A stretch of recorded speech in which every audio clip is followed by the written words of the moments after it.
ప్రేక్షకులందరికీ నమస్కారం అండి.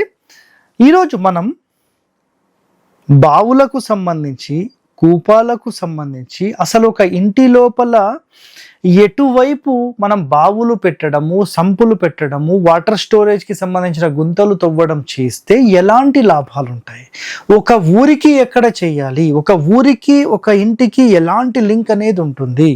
సో వీటికి సంబంధించిన సమాచారం మనం తెలుసుకోబోతున్నాం. నెక్స్ట్ దీనితో పాటుగా అసలు దేవాలయాలకు సంబంధించి ఎటువైపు ఈ యొక్క కూపాలు ఏర్పాటు చేస్తారు, పుష్కరుణులు ఏర్పాటు చేస్తారు, అసలు వైష్ణవాలయానికి ఎటువైపు జలనాడులు ఉంటాయి, నెక్స్ట్ శైవాలయానికి ఎటువైపు జలనాడులు ఉంటాయి, శక్తి ఆలయాలకు ఎటువైపు మనం వాటర్ స్టోరేజ్కి సంబంధించి చేయాలి, వీటికి సంబంధించిన సమాచారం మనం ఈ వీడియోలో తెలుసుకోబోతున్నాం. సో చూడండి, మొట్టమొదటిగా మనం ఒక ఊరికి సంబంధించి, ఒక ఇంటికి సంబంధించి మనం తెలుసుకోవాలనుకుంటే మొట్టమొదటి పాయింట్, గృహానికి సంబంధించి, ఊరికి సంబంధించి మధ్యలో బావి తవ్వితే ధనహాని, గుర్తుపెట్టుకోండి మాట.